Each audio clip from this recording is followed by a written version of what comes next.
Hi friends, ഉപയോഗം കഴിഞ്ഞ് വലിച്ചെറിയുന്ന വസ്തുക്കൾ ഇന്ന് ലോകത്ത് ഏറ്റവും അധികം തലവേദന സൃഷ്ടിക്കുന്ന ഒരു കാര്യമാണ്. അതുകൊണ്ട് തന്നെ ഈ റീസൈക്ലിംഗ് ബിസിനസ്സിൽ ഏർപ്പെടുന്ന കമ്പനികൾ വലിയ പ്രാധാന്യം ലഭിച്ചുകൊണ്ടിരിക്കുകയാണ്. അപ്പോൾ ഇതൊരു ഫ്യൂച്ചറിസ്റ്റിക് ബിസിനസ് ആയതുകൊണ്ട് തന്നെ ഈ രംഗത്ത് ലിസ്റ്റ് ചെയ്ത സ്റ്റോക്കുകൾ സോഷ്യലി റെസ്പോൺസിബിളായ ബിസിനസ്സുകളിൽ ഇൻവെസ്റ്റ് ചെയ്യാൻ ഇൻവെസ്റ്റേഴ്സിന് അവസരമൊരുക്കുന്നു എന്നൊരു പ്രത്യേകത കൂടി ഇതിനുണ്ട്. വലിച്ചെറിയപ്പെടുന്ന വസ്തുക്കൾ ഉപയോഗപ്രദമായ വാല്യൂ ആഡഡ് പ്രൊഡക്റ്റുകളാക്കിയിട്ട് മാറ്റുന്നതുകൊണ്ട് അത് ഒരു പരിസ്ഥിതി ആഘാതം കുറക്കുന്നുണ്ട്. കൂടാതെ എക്കണോമിയുടെ ഹെൽത്തി ആയിട്ടുള്ള ഒരു വളർച്ചയ്ക്ക് അത് കോൺട്രിബ്യൂട്ട് ചെയ്യുകയും ചെയ്യുന്നു. അപ്പോൾ ഇങ്ങനെ ഉത്തരവാദിത്തം നിറഞ്ഞൊരു ബിസിനസ്സാണ് ഇത് എന്നൊരു പ്രത്യേകതയും ഈ ഒരു ബിസിനസ്സിനുണ്ട്. അൺഓർഗനൈസ്ഡ് സെഗ്മെൻറ്റിലും ധാരാളമായിട്ട് ഇത്തരം കമ്പനികളുണ്ടെങ്കിലും ഓർഗനൈസ്ഡ് സെഗ്മെൻറ്റിലേക്ക് ഇന്ത്യയിലെ ഈ ഒരു റീസൈക്ലിംഗ് സെക്ടർ കൂടുതലായിട്ട് പ്രൊഫഷണലായിട്ട് മാറിക്കൊണ്ടിരിക്കുന്ന ഒരു കാഴ്ചയാണ് നമ്മൾ കാണുന്നത്.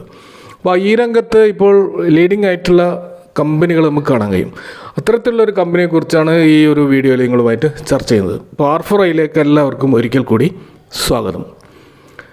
ഈ ഗ്രാവിറ്റ ഇന്ത്യ എന്ന് പറയുന്ന സ്റ്റോക്കിനെ കുറിച്ചാണ് ഇവിടെ സംസാരിക്കുന്നത്. ഇത് 1992 രൂപം കണ്ട ഇന്ത്യയിലെ ലാർജസ്റ്റ് ലെഡ് പ്രൊഡ്യൂസർ കമ്പനികളിൽ ഒന്നാണ് ഈ ഒരു കമ്പനി. ലെഡ് എന്ന് പറയുന്നത് ഒരു മെറ്റലാണ്. ആ മെറ്റൽ പ്രൊഡ്യൂസ് ചെയ്യുന്ന കമ്പനികളിൽ ഒരു ലീഡിംഗ് കമ്പനി തന്നെയാണ് ഗ്രാവിറ്റ ഇന്ത്യ എന്ന് പറയുന്ന കമ്പനി. അപ്പോൾ ഇവരുടെ പ്രധാന ബിസിനസ് ലെഡ് റീസൈക്ലിംഗ് ആണെങ്കിലും പിന്നീട് അവർ കമ്പനി കൂടുതലായിട്ട് ഡൈവേഴ്സിഫൈ ചെയ്യുകയുണ്ടായി. ഇപ്പോൾ നമുക്ക് അവരുടെ പ്രൊഡക്റ്റ് പോർട്ട്ഫോളിയോ കാണാൻ കഴിയുന്നത് 5 പ്രധാനപ്പെട്ട റീസൈക്ലിംഗ് കാറ്റഗറി നമുക്കിവിടെ കാണാൻ കഴിയും. ലെഡ് റീസൈക്ലിംഗ് കൂടാതെ അലൂമിനിയം റീസൈക്ലിംഗ്, അതുപോലെ പ്ലാസ്റ്റിക് റീസൈക്ലിംഗ്, അതുപോലെ റബ്ബർ റീസൈക്ലിംഗ്, കൂടാതെ ഈ ടേൺ കീ സൊല്യൂഷൻസ് പ്രൊവൈഡ് ചെയ്യുകയും ചെയ്യുന്നുണ്ട്. ഈ ടേൺ കീ സൊല്യൂഷൻസ് എന്ന് പറയുന്നത് ഇത്തരത്തിലുള്ള റീസൈക്ലിംഗ് പ്ലാന്റുകൾ കമ്പനികളുടെ ആ പ്രമിസസിൽ തന്നെ അല്ലെങ്കിൽ കമ്പനിയുടെ ആ ഒരു ലൊക്കേഷനിൽ തന്നെ പ്രൊവൈഡ് ചെയ്യുന്ന ഒരു കൺസൾട്ടൻസി സർവീസും കൂടിയാണ് ഈ കമ്പനി ചെയ്യുന്നത്. അപ്പോൾ ഇവരുടെ ഒരു പ്രൊഡക്റ്റ് വൈസ് റവന്യൂ മിക്സ് നമ്മൾ നോക്കുകയാണെങ്കിൽ ഇവരുടെ പ്രധാനപ്പെട്ട ബിസിനസ് ലെഡ് മേഖലയിൽ നിന്ന് തന്നെയാണ്. ഏകദേശം 88% റവന്യൂ ഒരു ക്രിയേറ്റ് ചെയ്യുന്നത് ലെഡ് സെഗ്മെൻറ്റിൽ നിന്നാണ്. പിന്നീട് റീസൈക്ലിംഗ് ആയിട്ടുള്ള അലൂമിനിയം റീസൈക്ലിംഗ് സെഗ്മെൻറ്റിൽ നിന്ന് ഇവർ 8% റവന്യൂവും, അതുപോലെ പ്ലാസ്റ്റിക് പ്രൊഡക്റ്റുകളുടെ റീസൈക്കിളിൽ നിന്ന് ഇവർ 3%, ടേൺ കീ പ്രൊജക്റ്റുകളിൽ നിന്ന് 1% റവന്യൂ ആണ് ഇവർ ക്രിയേറ്റ് ചെയ്യുന്നത്. കൂടാതെ ഇവരുടെ വാല്യൂ ആഡഡ് പ്രൊഡക്ട്സ് അത് ഏകദേശം 45% ഇവരുടെ ടോട്ടൽ റവന്യൂവിൽ കോൺട്രിബ്യൂട്ട് ചെയ്യുന്നുണ്ട് എന്നൊരു പ്രത്യേകതയും നമ്മൾ മനസ്സിലാക്കണം. ഇവരുടെ ഒരു ജോഗ്രഫിക്കൽ സ്പ്ലിറ്റ് നോക്കുകയാണെങ്കിൽ ഇന്ത്യയിലാണ് ഇവരുടെ പ്രധാനപ്പെട്ട ബിസിനസ്. 62% ബിസിനസ് ഇന്ത്യയിലാണ്. ഓവർസീസിൽ 38% ഇവരുടെ ബിസിനസ് നടക്കുന്നത്. അപ്പോൾ ഈ ഓവർസീസ് അല്ലെങ്കിൽ ഇൻ്റർനാഷണൽ ലെവലിലുള്ള ഇവരുടെ പ്രൊജക്റ്റുകൾ അല്ല അവിടെ നിന്നുള്ള ബിസിനസ്സിൽ നിന്നാണ് ഇവർക്ക് ഏറ്റവും അധികം പ്രോഫിറ്റ് ലഭിക്കുന്നത്.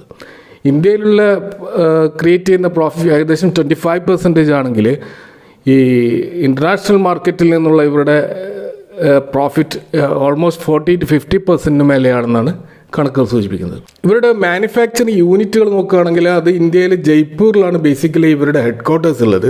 അവിടെ തന്നെ 11ഓളം എക്സിസ്റ്റിംഗ് റീസൈക്ലിംഗ് പ്ലാന്റുകൾ ഇവർക്ക് രാജസ്ഥാനിലെങ്ങോളങ്ങളുണ്ട്. കൂടാതെ ഗുജറാത്ത്, ആന്ധ്രാപ്രദേശ്, ജമ്മു കാശ്മീർ പോലെയുള്ള ഇന്ത്യൻ സംസ്ഥാനങ്ങളിലും ഇവരുടെ റീസൈക്ലിംഗ് മാനുഫാക്ചറിങ് യൂണിറ്റുകളുണ്ട്.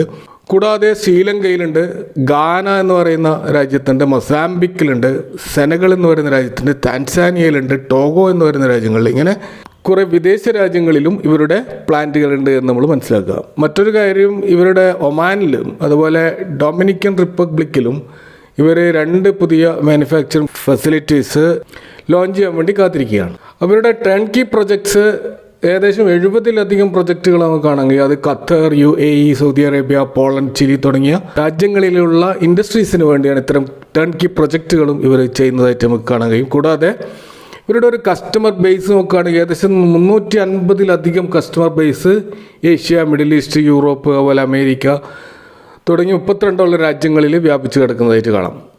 ഇവർ already 1,69,000 metric ton recycled product globally ഈ 2024 ഡെലിവറി ചെയ്തിട്ടുണ്ട് എന്നാണ് കണക്കുകൾ സൂചിപ്പിക്കുന്നത്.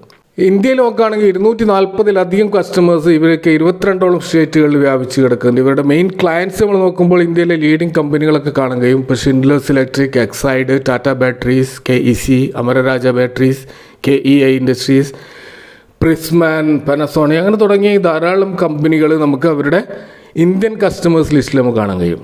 ഇവരുടെ ഒരു ഓർഡർ ബുക്ക് FY24 നോക്കുകയാണെങ്കിൽ ഇപ്പോൾ 60,000 മെട്രിക് ടണ്ണിൻ്റെ ഒരു ഓർഡർ ബുക്ക് ഓൾറെഡി ഇവരുടെ ഓർഡർ ബുക്കുകൾ നമുക്ക് കാണാൻ കഴിയും. കമ്പനിയുടെ മാർക്കറ്റ് ക്യാപ്പ് 10,000 കോടിയുള്ള ഒരു സ്മോൾ മിഡ് ക്യാപ് സെഗ്മെൻറ്റിലുള്ള കമ്പനിയാണിത്. ഇതിൻ്റെ കറണ്ട് പ്രൈസ് 1449 രൂപയാണ്. 1635 വരെ ഇതിൻ്റെ 52 വീക്ക് ഹൈ പോയിരുന്നു. അതാണ് ഇതിൻ്റെ ഒരു ഓൾ ടൈം ഹൈ പ്രൈസും അതാണ്. ആ ഒരു ലെവലിൽ നിന്ന് നമുക്ക് ഒരു 52 വീക്ക് ഹൈയിൽ നിന്ന് 11% ഒരു കറക്ഷൻ ഈ സ്റ്റോക്കിൽ നടന്നതായിട്ട് കാണാം. സ്റ്റോക്കിൻ്റെ PE 39.3, ഇൻഡസ്ട്രി PE 36.2 ആണ്. ഇൻഡസ്ട്രി PEയേക്കാളും സ്ലൈറ്റ്ലി മുകളിലാണ് ഇതിൻ്റെ PE നമ്മൾ കാണുന്നത്. കൂടാതെ പ്രൈസ് ടു ബുക്ക് വാല്യൂ ഏകദേശം 12 ആണ്. അതായത് അങ്ങനെ നോക്കുമ്പോൾ ഇപ്പോൾ സ്റ്റോക്ക് സ്ലൈറ്റ്ലി ഓവർ വാല്യൂഡ് ആണെന്ന് നമുക്ക് മനസ്സിലാക്കാം. എന്നാൽ ആ ഒരു ഓവർ വാല്യൂവിനെ ന്യായീകരിക്കുന്ന രീതിയിലുള്ള ഇവരുടെ ഗ്രോത്ത് നമുക്ക് കാണാൻ കഴിയും. ഇപ്പോൾ ഉദാഹരണത്തിന് ROCE 27.6ഉം ROE 33.5ഉമാണ്. ഇവരുടെ കോമ്പൗണ്ടഡ് ഈ സെയിൽസ് ഗ്രോത്ത് ആയാലും പ്രോഫിറ്റ് ഗ്രോത്ത് ആയാലും അതുപോലെ സ്റ്റോക്ക് പ്രൈസ് CAGR ആയാലും അതുപോലെ ROEയുടെ CAGR ആയാലും ഇതൊക്കെ ഒരു 10 years അല്ലെങ്കിൽ 5 years 3 years അല്ലെങ്കിൽ ട്രെയിലിംഗ് 12 months ഏത് ടൈം ഫ്രെയിമിൽ നമ്മൾ എടുത്താലും വളരെ എക്സലൻ്റ് ആയിട്ടുള്ള റിപ്പോർട്ടാണ് നമുക്കിവിടെ കാണാൻ കഴിയുന്നത്. ഇപ്പോൾ ഒടുവിലത്തെ കഴിഞ്ഞ ശനിയാഴ്ച പ്രസിദ്ധീകരിച്ച ഇവരുടെ ക്വാർട്ടർലി റിസൾട്ട് നോക്കുകയാണെങ്കിൽ സെയിൽസിൽ 29% ഒരു വർധനവും പ്രോഫിറ്റിൽ 29% വർധനവും നമുക്ക് കാണാൻ കഴിയും. അതുപോലെ ക്വാർട്ടർലി സെയിൽസിൽ 5% ഒരു ജമ്പും നടത്തിയതായിട്ട് നമുക്കിവിടെ കാണാൻ കഴിയും. കഴിഞ്ഞ ഒരു വർഷത്തെ സെയിൽസ് ഗ്രോത്ത് 15.1% ആണെങ്കിൽ പ്രോഫിറ്റ് ഗ്രോത്ത് 20.8% കാണാം. കമ്പനിയുടെ ഡെറ്റ് പൊസിഷൻ നോക്കുകയാണെങ്കിൽ 0.65 ആണ്. മാനേജബിൾ ആയിട്ടുള്ളൊരു ഡെറ്റ് പെർസെൻറ്റേജ് ആണ് കാണുന്നത്. കൂടാതെ പ്ലഡ്ജഡ് പെർസെൻറ്റേജ് 0 ആണ്. ഒരു വർഷം ഈ കമ്പനി കഴിഞ്ഞ ഒരു വർഷം ഈ കമ്പനി നൽകിയിട്ടുള്ള റിട്ടേൺ എന്ന് പറയുന്നത് 121% ആണ്. അപ്പോൾ ഇത് നല്ലൊരു മൾട്ടി ബാഗർ റിട്ടേൺ ആണ് കഴിഞ്ഞ വർഷം ഈ സ്റ്റോക്ക് നൽകിയിട്ടുള്ളത്. സ്റ്റോക്കിൻ്റെ ചാർട്ട് നമ്മൾ പരിശോധിച്ചാൽ ഇപ്പോൾ അതിൻ്റെ ട്രെൻഡ് ലൈൻ ബ്രേക്ക് ചെയ്തിട്ട് തിരിച്ച് വന്ന് ഒരു W പാറ്റേൺ രൂപപ്പെട്ടുകൊണ്ടുള്ള ഒരു റീടെസ്റ്റ് പാറ്റേൺ ആണ് നമുക്കിവിടെ കാണാൻ കഴിയുന്നത്. അപ്പോൾ ഇതൊരു ബ്രേക്കൗട്ടായിട്ട് മുന്നോട്ട് പോകാനുള്ള എല്ലാ സാധ്യതയും ഈ സ്റ്റോക്കിൽ നമുക്ക് കാണുന്നുണ്ട്.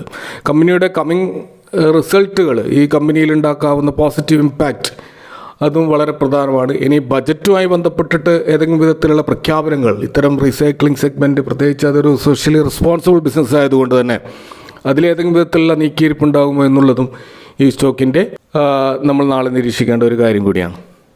അപ്പോൾ ഇതൊക്കെയാണ് ഈ സ്റ്റോക്കുമായി ബന്ധപ്പെട്ട് പറയാനുള്ളത്. ഈ സ്റ്റോക്കിനെ കുറിച്ചുള്ള നിങ്ങളുടെ അഭിപ്രായങ്ങൾ കമൻറ്റ് ബോക്സിൽ അറിയിക്കുക. Thank you for watching. See you next time with another video.